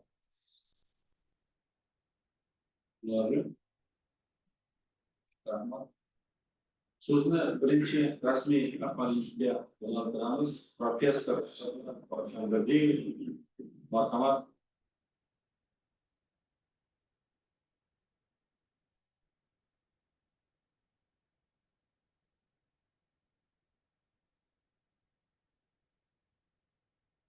Hokimiyat kengashi raisi, kengash a'zolari, ishtirokchilar, bugungi muhokama qilinayotgan dissertatsiyaning nazariga ko'rinib turibdiki, jiddiy mulohaza bahslarga sabab bo'ladi. Men taqrizimda ushbu ma'lumotlar haqida to'liq bayon qilganman. Asosiy xulosalarga to'xtalib o'tishga zarur bo'ladi. Samarqand davlat veterinariya chorvachilik va texnologiyalar universitetining mustaqil tadqiqotchisi Abdullayev Shuhrat Musayevich tomonidan sanoatlashgan parrandachilikda immunoprofilaktik emlashlarni optimallashtirishning efektiv tarmoqlardan foydalanish ko'rsatkichlari mavzusidagi 16.003 veterinariya mikrobiologiyasi, virusologiyasi, epizotologiyasi, mikologiyasi, negativologiyasi va immunologiya ixtisosligi bo'yicha veterinariya fanlari falsafa doktori PhD ilmiy darajadan olish uchun yozilgan dissertatsiya ishiga taqriz. Tanlangan mavzuning dolzarbligi yuqorida ko'p ta'kidlanadi, savollarim berildi. Bu yerda dolzarbligi hozirgacha ham davom etadi. Xususan yurtimizda oxirgi yillar davomida davlatning asosiy iqtisodiy yo'nalishlaridan biri chorvachilik va uning tarmog'i parrandachilik hisoblanib, Respublikamiz prezidenti tomonidan bevosita turk va jadal demokratik islohotlarning mutlaqo yangi bosqichda boshlanganligini belgilab beruvchi O'zbekiston Respublikasini rivojlantirishning 5 ta ustuvor yo'nalishi bo'yicha harakatlar strategiyasi, jamiyat va davlat barqaror rivojlanishini uzoq muddatli strategik ishlab chiqildi. Yangi O'zbekiston taraqqiyot strategiyasi harakatlar strategiyasining mantiqiy davomidir. Yuqorida ishlab chiqarish ko'rsatkichlari, parrandachilikda amalga oshirilayotgan islohotlar va berilgan dastur asosidagi vazifalar alohida ta'kidlab o'tildi. Men shu o'rinda bir tarixiy ma'lumotni eslab, yuqoridagi barcha savolga o'z fikrlarimni bildirib o'tmoqchiman. Respublikamizda 1960-yillardan boshlab sanoatlashgan parrandachilik tashkil etilib rivojlanib boshladi. O'tgan 60 yildan ortiq davrda respublikamiz parrandachilik tarmog'i mutaxassislari, amaliyotchilari, olimlari tomonidan katta hajmdagi ishlar amalga oshirildi. Xususan yuqorida o'rinli savol bo'ldi va katta raqam aytib o'tildi. Bularda olimlarimiz, ustozlar, gapirdilar. Ular umuman diqqatli kasallik deymiz, chuma deymiz, uchaylar nomli tarixdan ular bu barcha tirik mavjudotda uchraydigan eng xavfli kasallik oqibatda o'lim bilan tugaydi. Yuqorida sanoatlashgan parrandachilikda boshlig'ini keltirib aytib o'tdilarki, katta summadagi iqtisodiy zararni parrandachilikda sanoatlashgan parrandachilikda o'sha parrandachilik xo'jaligining minimal ish hajmi, ish quvvati 500 ming boshdan kam bo'lmaydi. Bu yarim million. Boshning o'zining tanlari. Ularga ko'rsatiladigan xizmatlar, sarf xarajatlar, xo'jalikning kapitali va hokazo, texnik, texnologik jarayon. Bularning hammasining miqdori katta summani tashkil etadi. Mabodo Newkasl kasalligi yoki o'lat kasalligi aniqlanganda kasallikdan ko'plab parranda o'ladi. Lekin karantin sharti bo'yicha, veterinariya qonunchiligida mavjud yo'riqnoma bo'yicha bizda ham barcha davlatlarda o'ldirilgan parranda ham majburiyatda o'ldiriladi. Barchasi o'ldiriladi, uydiriladi, ko'miladi. Bu parrandachilik xo'jaligidagi, aynan parrandachilik fabrikasidagi natija bo'lib aylanadi. Ularning barchasining qiymati maksimal bahoda buxgalteriya hisobida hisoblanganda yuqorida aytgan qiymatga albatta tenglashish bo'ladi. Avvalo bundan to'g'ri aslas. Bajarilgan ish esa turli variantlarda uning profilaktikasiga yo'naltiriladi. Ko'p sog'liqni tushunuvchi 4 marta nega o'tkazadi? Bu vaqtda hamkasblar, ustozlar parrandachilik fabrikalarida, aynan sanoatlashgan parrandachilikda bitta sexda kamida 20 ming bosh parranda bo'ladi. Kamida 50 ming boshgacha bo'ladi. Bu yerda kontakt juda kuchli. Go'jalik o'zi esa nimjon tabiatda nimjon bor. Shuning uchun ham ularning dastlab 12 kunligida, keyin 1 oyligida 30 kun atrofida, keyin 2 oyligida, 50-60 kunligida 3 marotaba emlash shart. Ularning yuqorida ta'kidlandi, 4 oyligida nima katta yoshida guruh o'tkaziladi. Ya'ni bu yo'nalishdagi qarindoshlikning murakkabligi ham shunda. 4 oydan keyin ular biz qaralib, guruhdagilarga kelgusida tuxum olish. Ular albatta 5 oyda nishonlab beradi, 6 oyda har bir yosh tovuqning zimmasiga kamida 280-300 dona tuxum reja osiladi. Maksimal ekspluatatsiya muddat 580-600 kun. 1,5 yilga cho'ziladi. 1,5 yilda ortadi. Dunyo nuqtasida shu jumladan O'zbekistonda ham sanoatlashgan qarindoshlik jadal rivojlanib bormoqda. Men yuqorida Prezident tomonidan tadqiqotning maqsadi, tadqiqotning vazifalari, tadqiqotning obyekti, tadqiqotning predmeti va tadqiqotning usullari haqida batafsil ma'lumotlar berildi. Chunki dissertantning o'zi amaliyotchi tadqiqotchi. Faoliyatini ilk bor o'sha 99-yillarda bitirgandan fabrikasida ishlab boshlagan. Ishlagan ham fabrikada ishlagan. Boshqa bu ish hajmi katta. O'shaning ichida parallel o'z tajribalarini o'tkazdi. Tadqiqot ilmiy yangiligi quyidagilardan iborat. İlk bor, sanoatlashgan qarindoshlikda kontrol infeksiyalarni immunoprofilaktika qilishda pediatrik tarmoqlar nazariyasi amalga oshirdi. IgM immunoglobulinlar pentamir, ya'ni 10 ta aktiv markazdan iborat bo'lib, 5-10 ta antigenni neytrallash xususiyati borligi sanoatlashgan qarindoshlikda kontrol virusi infeksiyalarga qarshi kurashda asosiy ahamiyatga ega ekanligi aniqlangan. Turli omillar, masalan, go'shalarning o'zining imzoligi sababli yoki ekologik tashqi muhit ta'siridan immunitet doim ham yetarli darajada shakllanmaydi. Shuning uchun takror o'tkazadi. Shuning uchun faollantirilgan ilmlarni qo'llab, nimani qo'zg'atishga harakat qilingan. Tadqiqotning amaliy natijalari quyidagilardan iborat.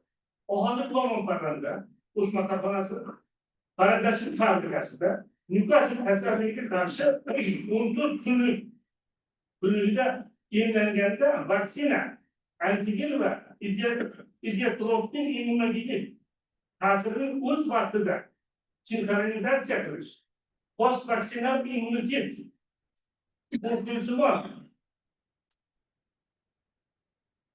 turoqli va yuqori darajada bo'lishi ko'rsatdi. Tadqiqot natijalarining ilmiy va amaliy ahamiyati. Tadqiqot natijalarining ilmiy ahamiyati shundan iboratki, sanoatlashgan qarindoshlikda kontrol infeksiyalarni immunoprofilaktika qilishda pediatrik tarmoqlar nazariyasiga asoslangan holda immunologik rezonans fenomen vaksina antigeni bilan tegishli anti-idiotiplarning immunogen ta'sirlari sinxronizatsiyalashgan. IgM immunoglobulinlari pentamir, ya'ni 10 ta aktiv markazdan iborat bo'lib, 5-10 ta antigenni neytrallash xususiyati borligi, sanoatlashgan qarindoshlikda kontrol virusi infeksiyalarga qarshi kurashda asosiy ahamiyatga ega ekanligi ilmiy asoslanganligi bilan izohlanadi. Tadqiqot natijalarining amaliy ahamiyati shundan iboratki, sanoatlashgan qarindoshlikda infeksion kasallik qayd qilinib, karantin tadbir o'rnatilsa, epizodiyaga qarshi kurash iqtisodiy jihatdan katta zarar olib keladi. Shuning uchun ham samarali immunoprofilaktikani amaliyotga joriy qilish shu yo'nalishda amalga oshirilgan ilmiy tadqiqotlar yuqori amaliy ahamiyatga ega ekanligi bilan tavsiflanadi. Tadqiqot natijalarining aprobatsiyasi mazkur ilmiy tadqiqotlar natijalari 2 ta xalqaro va 4 ta respublika ilmiy amaliy anjumanlarda, konferensiyalarda muhokamalar o'tkazildi. Tadqiqot natijalarining e'lon qilinganligi dissertatsiya mavzusi bo'yicha jami 12 ta ilmiy ish chop etilgan.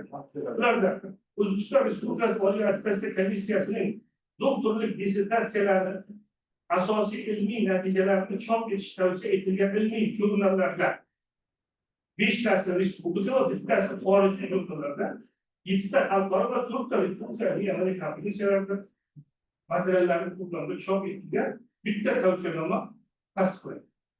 Ilmiy ishning Oliy attestatsiya komissiyasi nizomiga muvofiq dissertatsiya va dissertatsiya avtor iborati Oliy Attestatsiya komissiyasi talablariga to'liq javob beradi va 16.003 veterinariya mikrobiologiyasi, virusologiyasi, epizotologiyasi, mikologiyasi, mikotoksikologiyasi, immunologiyasi ixtisosligiga mos keladi. Aytish joizki, dissertatsiya katta ilmiy amaliy ahamiyatga bo'lgan ushbu ishni bajargan.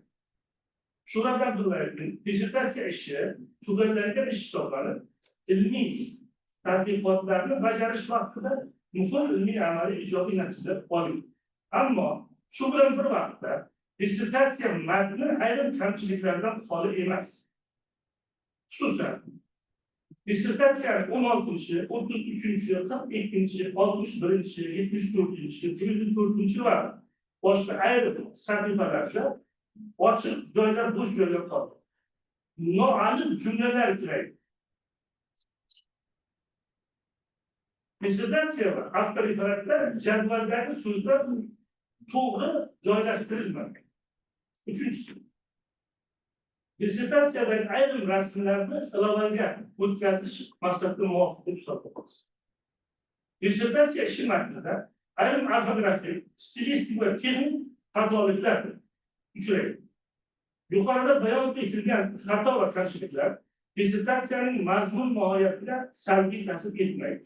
Bajarilgan ilmiy tadqiqot ishi tugallangan deb hisoblanadi. Xulosa, dissertatsiya ishi sanoatlashgan parrandachilikda dolzarb muammoga bag'ishlangan bo'lib, tugallangan ilmiy tadqiqot ishi hisoblanadi.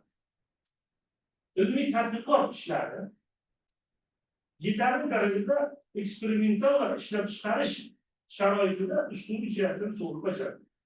Dissertatsiyada aks ettirilgan ilmiy tadqiqotlar va ularning natijalari sanoatlashgan parrandachilik uchun foydali ma'lumotlar hisoblanadi. Olingan natijalar ilmiy va amaliy ahamiyatga ega bo'lib, O'zbekiston Respublikasi Oliy Attestatsiya komissiyasining ilmiy darajalar berish tartibi to'g'risidagi nizom talablariga javob beradi.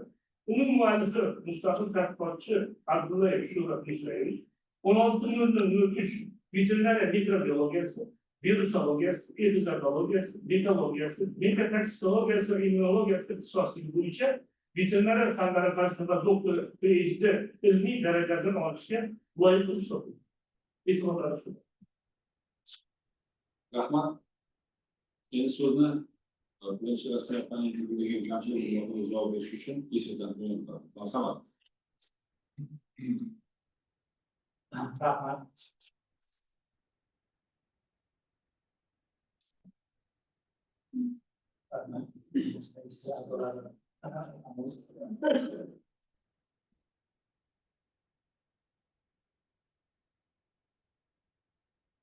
Dissertatsiyani 16, 33, 42, 64, 74, 174-yillardagi ochiq joylar to'g'rilandi. Dissertatsiya vaqtida jadvallarda kompyuter farqlashda jadvallarda ayrim joylashmagan so'zlar to'g'rilandi. Dissertatsiyaning ayrim rasmlari ilovaga o'tkazildi. Dissertatsiyaning ishi matnida ayrim ortografik, stilistik va texnik xatoliklar to'g'rilandi.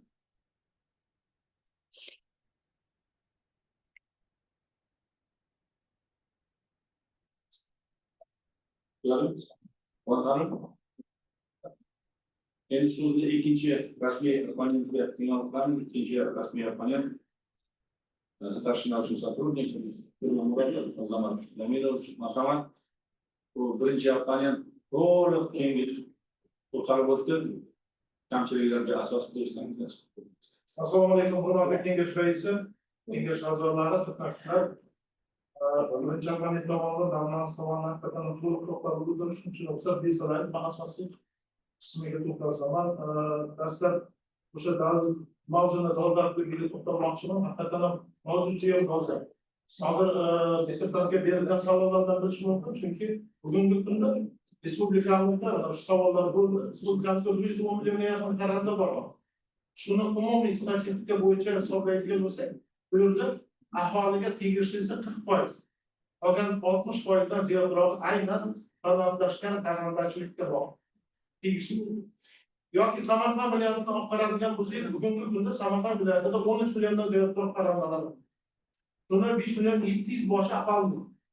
Qolgan o'sha demak 57% bu sanoqlashgan parandachilikka tegishi. Bu juda ham katta ko'pdir. Samarqand viloyati respublikada parandachilik bo'yicha 2-o'rinda. Toshkent viloyatidan keyin aynan Samarqand viloyati. Demak, bizda hozir qariyb o'sha 16 million yaqinroq parandalarimiz bor. Bu bilan demak, jamiyatda ko'rsatdi. Shuning uchun aynan mavzu juda ham dolzarb. Shunga yarasha aynan parandachilik turishlaydigan sanoatda usulida yetishtiradigan parandachilikda uchraydigan kasalliklar kontrol virus infeksiyalar bo'yicha olib borilgan ish bu bo'yicha juda ham dolzarb hisoblayman. Dissertatsiya ishini bajarish bo'yicha belgilangan vazifalar, ilmiy tafsilotlar, asosiy natijalar haqida 8 varaq ma'muriy qafas yozilgan. Ular bo'yicha xulosalar amaliy hamda nazariy tavsiyalarga asoslanganligi bo'yicha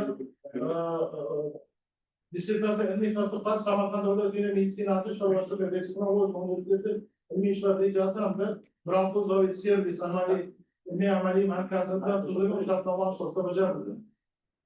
Dissertatsiyani joriy qilinishi tadqiqot natijalari sanoqlashgan parandachilikda immunoprofilaktik yo'nalishlarni optimallashtirishning ideatipik tarmoqlaridan foydalanish ko'rsatkichlari bo'yicha tadqiqotlar natijasi asosida infeksion kasalliklarni oldini olishda immunoprofilaktik samaradorligini oshirish va vaksinatsiyalar sonini kamaytirish bo'yicha olingan ilmiy natijalar san'at asosida baholayotgan Nasiba Parranda, Ilon Soyilmon Parranda, Fermer xo'jaligi Navoba naslida Parranda, Yeronqul agrozatsiya servis ilmiy amaliy markazi emchishi parandachilik xo'jaliklariga joriy etildi. Bu bo'yicha qo'mitalarning tegishli ma'lumotnomasi ham bor. Ushbu parandachilik xo'jaliklarida faolsizlantirilgan vaksinani qo'llash orqali yuqori miqdorda IgM immunoglobulinlarni sintezlanishi ta'minlash orqali Newkasl kasalligining dala virusi xavfli holatda samarali immunoprofilaktika qilishga erishilgan. Xuddi shunday ko'rsatkich Mironqul agrozatsiya servis ilmiy amaliy markazidagi o'sha parandachilik xo'jaligida ham erishilgan. Dissertatsiya natijalari va xulosalaridan foydalanishga doir tavsiyalar. Dissertant Abdullayevning 16.03 ixtisosligi bo'yicha veteran fanlari falsafa doktori PhD ilmiy daraja olish uchun tayyorlagan dissertatsiya ishida olingan natijalar asosida 8 ta ilmiy asoslangan xulosalar chiqarildi. O'zbekiston sharoitida sanoqlashgan parandachilikning Newkasl kasalligini samarali immunoprofilaktikasi bo'yicha tavsiyanoma ishlab chiqildi. Chop etilgan maqolalarning qarorlariga muvofiq birinchi abonentimiz to'xtab o'tirdi, shuning uchun to'xtalmoqchi emasman. Aynan demak, OART nizomiga muvofiqligi bo'yicha ham ishlar qarorga javob beradi. Dissertatsiyada uchragan xato va kamchiliklar bo'yicha takliflar, istaklar. Birinchi, dissertatsiya adabiyotlar tahlili bobida sut emizuvchilar bilan parrandalarning immun tizimini tuzilishi va immunoglobulinlarni taqqoslab tahlili bo'yicha ko'proq ma'lumotlar yoritilsa maqsadga muvofiq berib bo'ladi. Keyingisi dissertatsiyada Newkasl kasalligini samarali immunoprofilaktikasi to'g'risida batafsil ilmiy amaliy tadqiqot natijalari yoritilgan bo'lsa-da, immunoprofilaktika vaqtida shtammining vaksinasidan foydalanilganligi va boshqa shtammlarning vaksinalar haqida boshqa vaksina shtammlari haqida tadqiqotlar ham ma'lumotlar ham keltirilmagan. Keyingisi dissertatsiyaning xususiy tadqiqotlar natijalari bobida Newkasl kasalligiga qarshi antitelalar tizimini Gatter reaksiyasi orqali aniqlangan. Ushbu reaksiyaning mohiyati haqida ma'lumotlar keltirilmagan. Keyingisi olingan natijalarning tahlili qisqa berilgan hamda adabiyot ma'lumotlariga shaxsiy munosabat bildirilmagan. Keyingisi dissertatsiya matnida bir qator tushunarsiz jumlalar mavjud. Masalan, 45-bet ikkinchi so'z boshi, 52-bet birinchi so'z boshi, 57-bet oxirgi so'z boshi, 77-bet ikkinchi so'z boshida va boshqa xuddi shunday holatlarni kuzatish mumkin. Dissertatsiya ishi matnida ayrim ortografik, stilistik va texnik xatoliklar ko'zga tashlanadi. Yuqoridan ko'rsatilgan kamchiliklar dissertatsiyaning mazmun mohiyatiga salbiy ta'sir ko'rsatmaydi. Xulosa: Mustaqil izlanuvchi Abdullayev Shuhrat Musayevichning sanoqlashgan parandachilikda immunoprofilaktik emlashlarni optimallashtirishning ideatipik tarmoqlaridan foydalanish ko'rsatkichlari mavzusidagi dissertatsiya ishi 16.00 veterinariya mikrobiologiyasi, virusologiyasi, epidemiologiyasi, mikologiyasi, mikotoksikologiyasi va immunologiyasi ixtisosligiga mos keladi. Va Oliy Assotsiatsiya komissiyasining falsafa doktori PhD ilmiy darajasini berish tartibi to'g'risida nizom talablariga to'liq javob beradi. Hamda dissertant Abdullayev Shuhrat Musayevich veterinar fanlari bo'yicha falsafa doktori PhD ilmiy jarayon mavzuida bo'lgan ixtisosligidan rahmat. Rahmat. qisqa o'rnak qilsangiz ham keyin ko'lam ochib berdingiz hammasini. Javob berish uchun qo'yilgan savollarga ma'qul. Rahmat. Rahmat. Dissertatsiyaga uchragan xato va tashkilotlar bo'yicha birinchi dissertatsiya adabiyot tahlilida sud yuruvchilar bilan parandalar kishilar tahlili bo'yicha ko'proq ma'lumotlar yuborilmagan. Bu kamchilikni inobatga olamiz. Keyingi tadqiqotlarda kamchilikni qo'ymaslikka harakat qilamiz. İkinci, dissertasyada Newcastle Kakay'ın sanalarında tasarruflar, batası bilgi ameli hattat neticeler yordamıyla, innovatlar kitaplarda da şanlı vaktinden faydalanılıyor. Başka şanlı vaktinden haklar hattatlar malumatlar tasarruf. Ulaştırda şanlı vaktine, asasen Özbekistan ulaştırda şanlı vaktine işletirler. Bundan kaşkarlı, böbrek işlemli, aş işlemli, başka vaksinelerden var. Lakin ameliyatta asasen ulaştırda şanlı vaktine işletilganligi. Ayrim vaksinalar o'zimizni sharoitda to'g'ri kelmasligi yoki sinovlashgan qarindoshchilikda qo'llanish mumkin emasligi sababli bizim tadqiqotlarimizda qo'llanilmaydi. Dissertatsiyaning matnida bir qator tushunarsiz jumlalar mavjud. Bu ushbu kamchiliklarni ham keyingi tadqiqotlarimizda inobatga olamiz, kamchiliklarni bartaraf qilishga harakat qilamiz. Rahmat.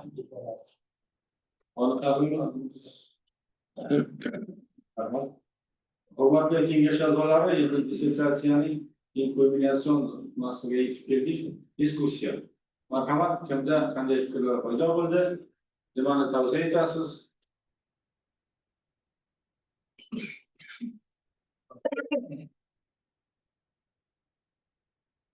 Oqsoqol savolni ham boshladingiz, gapni ham boshladingiz.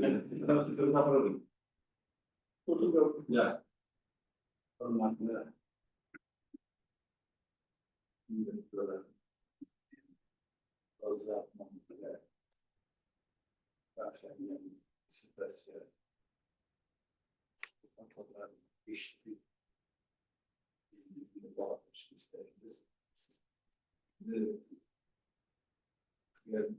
kısa kılıp dediğim gibi iletim yani Newcastle kasallığı virüsüge karşı şekillenen antitiralardan tashqari antitiralarga ham qarshi anti-ideologik antilar qo'shilishga bag'ishlangan dissertatsiya mana endi bular kelib shu mana bu muammo anti-ideologik antilarga hosil bo'lishi to'g'risidagi nazariya bu yangi nazariya to'g'ri nazariya haqiqatan ham faqatgina virus antigeniga emas virus antigeniga hosil bo'lgan antitezlarga qarshi shakllangan antitezlar to'g'risidagi nima deymiz bir ideyani o'rtaga tashlab mana shu haqiqatan bog'lansa man ma'qullayman bu ishni haqiqatan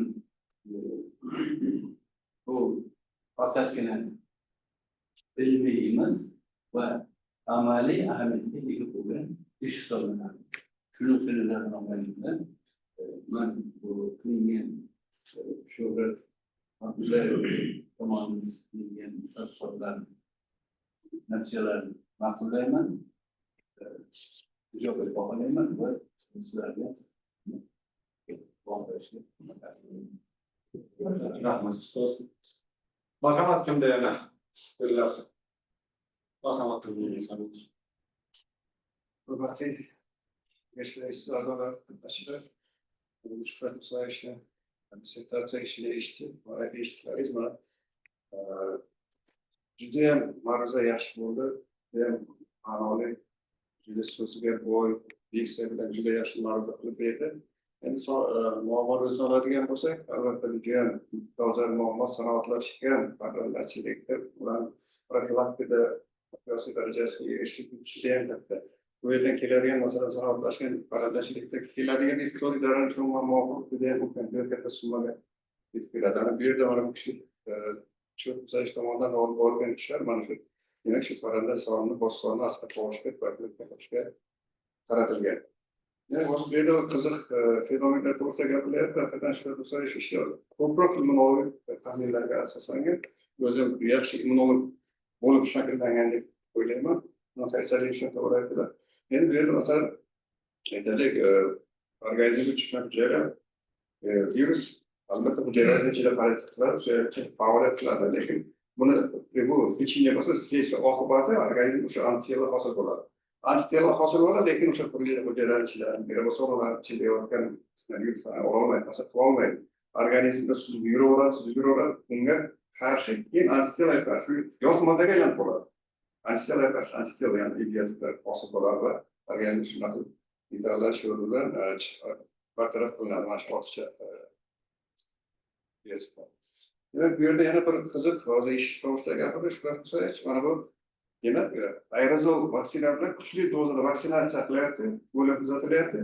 Keyin orqasidan faol degan vaksina bilan emlash olib boryapti. Bu yerda ham bo'lib ketyapti. Qisman marg'in kolичество o'lim kuzatilyapti, lekin og'ir katta massa parrandalarni saqlab qolishga erishyapti. Bu ham bir yangi immunologiyada erishilgan bir nazariy ishni amaliyotga talab qilinganligi deb hisoblayman. Umuman olganda ish juda katta miqdorda ish bajarilgan, juda katta miqdorda serovlarga tekshirishlar o'tkazilgan. Desektorni o'zi ma'ruzasini ko'rdi, hamma ishonch hosil qildi, shunaqa demak yaxshi shakllangan tadbir bo'lgan. Shu kishilar dissertatsiyasi avtoreferaty bilan tanishish juda yaxshi yozilgan, grantni yozilgan. İş demek dissertatsiya ishi avtoreferaty oliy attestatsiya komissiyasi dissertatsiyalar qo'yiladigan talablarga javob beradi. Dissertatni o'zini esa veterinariya fanlari bo'yicha falsafa doktori ilmiy darajasini olishga boradi. Rahmat. Marhamat yana bunda asadulloh.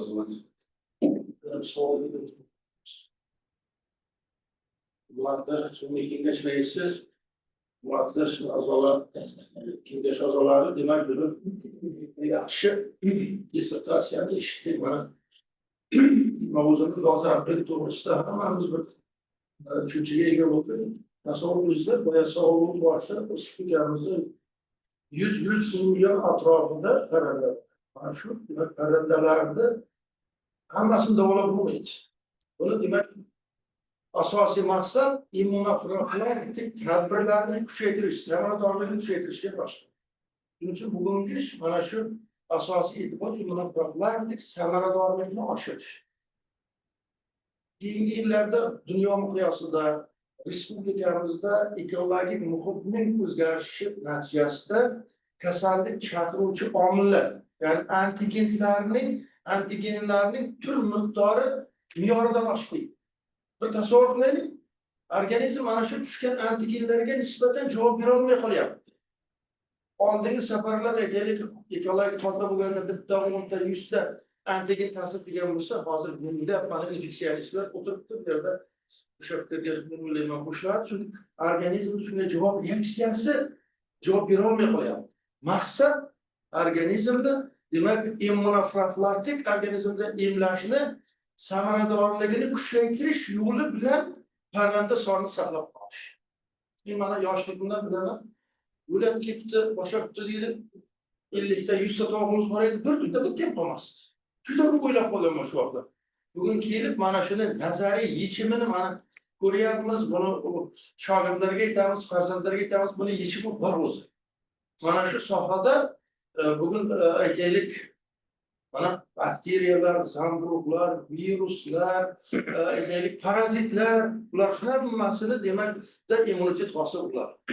Yangi tushunchalar kiritdi, mana kechaning o'zini ham chaqirdim, idiotit nima, antiidiotit nima, pantrop nima, aytaylik monotrop nima, bu deganda globulin deb M globulin nima, J globulin nima, A globulin nima, D, Y, o hokazo yangi hozir variantlari paydo bo'lyapti. Mana shunga nisbatan demak organizmning javob reaksiyasi qanday bu sohada mana dissertat ishdik. Bundan ancha yillar oldin mana ilmiy rahbar Rahmatullo Fayzidovich xuddi shunga o'xshash dissertatsiya qilib kengash a'zolarini yodda u kishida yosh qo'zilarda va cho'chqalarda ideativ, anti-ideativ mana shu immunologik rezonans fenomeni degan tushunchalarni mana parandalarda o'sha ish bajarilibdi.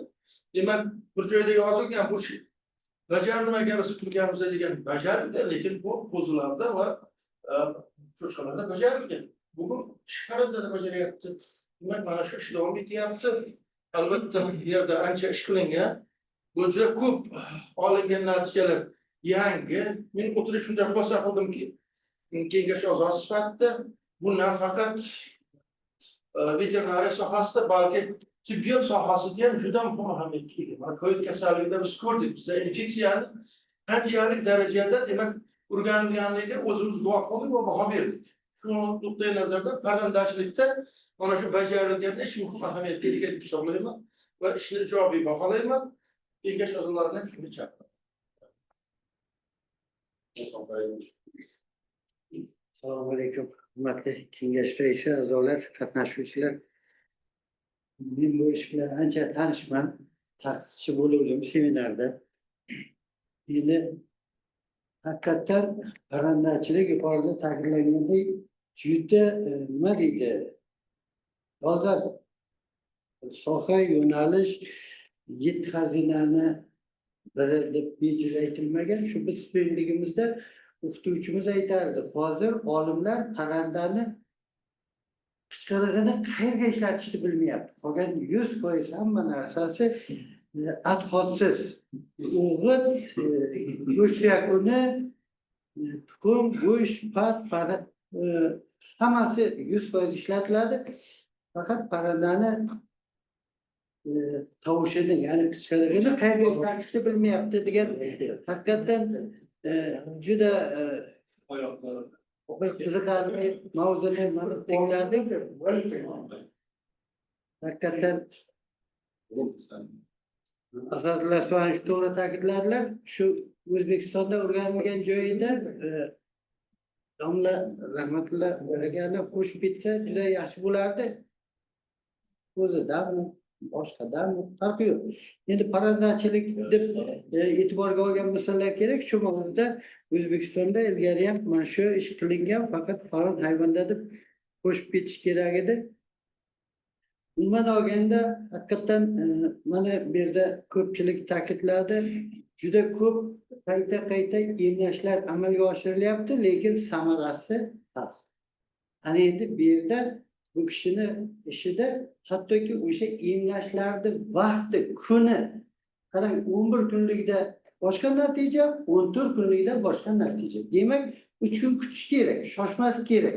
O'sha 14 kunlik, 15 kunlikda emlaganda yuqori natijaga erishyapti. Bu turli jihati bilan bu ish juda anchagina nima deydi, mukammallikka erishilgan, yaxshi natijalar olingan, lekin men o'ylayman hali Shuhrat Musayevich ishni menimcha davom ettirsangiz kerak. Faqat yetishmaydi demangda. Yo'q, yetishmaydi. Yavash. Qilingan ish shu bitta PhD darajasiga даже ortiqlik ham qilishi mumkin. Men ham yuqoridagi fikrlarga qo'shilgan tarzda qo'llab-quvvatlayman va boshqalarni ham shunga chaqiraman. E'tiborlaringiz uchun rahmat. Lekin xotingiz yaxshi. Yurakda tillab qo'yish kerak. Zoomdan ham so'radim, lekin hozir taklif tushdi, yetarli degan. Yetarli desangiz qo'llab-quvvatlaymizda navbatdagi o'tamiz. Endi hisob komissiyasi saylashimiz kerak. Marhamat, hisob komissiyasi deyuvchilar. Hurmatli kengash a'zolari, oatlik ilmiy darajalar berish tartibi nizomiga ko'ra hisob komissiyasini saylab olishimiz kerak. Buning uchun taklif etilyapti. Rasmiy Lashimich, Mamadulay Kudrat Hamidovich, ish berib sobiq vaqtda. Jamoatchilik yo'qmi? Kelib tasavvurlar ishladi. Bir taraflar qarshilar yo'q, birozdan tasavvur. Marhamat, san'at komissiyasi ishga kirishsiz. Bu taraf uchun 3 minut tanaffus. Amerika'da.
Sanam komissiyasi tayyor. O'zbekiston so'zni Sanam komissiyasi raisi professor Rasulov. Rahmat. Assalomu alaykum, hurmatli rais, kengash a'zolari, qatnashuvchilar. Hisob komissiyasi majlisining 4-sonli bayonnomasi Doktor Sayis Niyozov 30/12/2019 raqamli ilmiy kengash asosida tuzilgan ilmiy kengashning 2025-yil 13-sentyabrdagi bayonnomasi bo'yicha saylangan komissiya tarkibi Rasulov, men o'zim rais, Mamadullayev Dilmurod Hamidovich a'zo, Ishbilarmon Sodiq Baxtiyorovich a'zo. Komissiya mustaqil izlanuvchi Abdullayev Shuhrat Musayevichning 16.00 veterinariya mikrobiologiyasi, virusologiyasi, epizotologiyasi, mikologiyasi, mikotoksikologiyasi va immunologiyasi ixtisosligi bo'yicha veterinariya fanlari falsafa doktori PhD ilmiy darajasini olishga qo'yilgan dissertatsiya yuzasidan yashirin berilgan ovozlarni sanash uchun saylangan. Ilmiy kengash tarkibi 21 kishidan iborat etib tasdiqlangan. Ilmiy kengash tarkibiga hal qiluvchi ovoz berish bilan qo'shimcha ravishda hech kim kiritilmagan. Majlisda ilmiy kengash a'zolaridan 20 kishi, shu jumladan ko'rib chiqilayotgan dissertatsiya sohasiga 16.00 bo'yicha 5 nafar fan doktori ishtirok etmoqda. 20 ta byulleten tarqatilgan, bitta byulleten tarqatilmay qolgan. Qutichada 20 ta byulleten borligi aniqlangan. Ovoz berish natijalari: Abdullayev Shuhrat Musayevichning 16.00 veterinariya mikrobiologiyasi, virusologiyasi, epizotologiyasi, mikologiyasi, mikotoksikologiyasi va immunologiyasi ixtisosligi bo'yicha falsafa doktori PhD ilmiy darajasini berish bo'yicha quyidagicha ovoz berildi. Tarafdorlar 20 kishi, 100%, qarshilar yo'q, yaroqsiz deb topilgan byulletenlar yo'q. Hisob komissiyasining raisi va a'zolari tomonidan tasdiqlangan. E'tiborlaringiz uchun rahmat. Rahmat. Hisob komissiyasining bayonini tasdiqlashilgan marhamat. Bir taraflar qarshilar yo'q, bir ovozdan tasdiqlandi. Hurmatli kengash a'zolari, biz xulosa loyihasini muhokama qilishimiz kerak. Chunki mana bu tarqatilgan xulosa loyihasida hamma narsa bor, shu restriktsiyaning temasidan tashqari. E'tibor qilinglar, mavzu kiritmasanglar qoladi. Zotiga bu. Demak, uni qo'yiladi. Qanday takliflar bor? Yozma ravishda hududdagilar kelishi kerak. Bu asosda rahmat. Unda dissertansiyani yana bir minbarga chaqiramiz. Bugungi muvaffaqiyatli himoya bilan tabriklaymiz. Kengashimiz bugungi resheniyasini ortga yuboriladi va ortdan tasdiqlanib kelingandan keyin biz to'liq sizni texnik doktor sifatida fikrlarga tayyormiz. Buni tabriklayman o'zlariga. Bizda mana shu dissertant oldin navbatdagi kelganda minuta slava degan narsa bo'ladi. Marhamat, 1 minut slava. Rahmat, kengash raisi a'zolari. Mening dissertatsiya mavzusi bo'yicha ilmiy tadqiqot ishlarini olib borish uchun kerakli sharoit yaratib, universitet rektori Nazarbekov Yunusovga fakultet va kadrlar jamoatiga o'z minnatdorchi ilmni bilaman. Shuningdek, dissertatsiyaga rahbarlik qilgan menga to'g'ri yo'l ko'rsatgan ilmiy rahbarim Rahmatulloh Fayzullayevich Yusupovga rahmat aytaman. Mening ishimga turli ijobiy baholar bergan rasmiy ta'minotlar, professor Ravshan Berdiyevlar, katta ilmiy xodim Azamat Jamilovich Quruqovga o'z minnatdorchiligimni bildiraman. Shu bilan birga dissertatsiya ishini bajarishda doimo mening yonimda turgan va meni qo'llab-quvvatlagan ota-onam va oila a'zolariga tashakkur aytaman. Hammalariga rahmat. Hammalariga minnatdorchiligimni izhor qilaman. Boshqacha bo'ladi. Yaxshi. Endi kengash nomidan rasmiy opponentlarga minnatdorchilik bildiramiz. To'g'ri, qanchalik ish chuqurroq yoki yangilikli ko'proq bo'ladigan bo'lsa, u ishga ichiga kirish ham ko'proq vaqtingizni talab qiladi, bilim talab qiladi. Shuning uchun bugungi opponentlar juda chiroyli qilib himoyaga o'zlarini qo'shdi. Kelajaklardagi ishlariga muvaffaqiyat tilaymiz. Sog' bo'lingizlar. Ilmiy rahbarga keladigan bo'lsa, mana ilmiy rahbar ko'pinglar biri universitetga biz faoliyatini yuritib, hissasini qo'shib kelyapti, universitetning ijobiy rivojlanishiga. Bugungi mana himoya qiluvchi dissertant ham qanchalik darajada puxta tayyorlanganligi ilmiy rahbarning ham mehnati. Bu nima deydi, komanda yutqazsa trener aybdorda. Shuning uchun yutgan vaqtida lekin o'yinchilar mukofot oladi. Trenerga 50 foiz beriladi. O'sha ham bir bo'lma bo'lmaydi. Kelajakdagi ishlaringizga muvaffaqiyat tilaymiz. Shu yoshlarni tarbiyalashadi. Endi bugungi yig'ilishimiz yopilish oldidan ikkinchi turli masalalar bormi? Yo'q, turli masalalarda hozir yo'q ekan. Barchangizga sog' salomatlik tilayman, minnatdorman.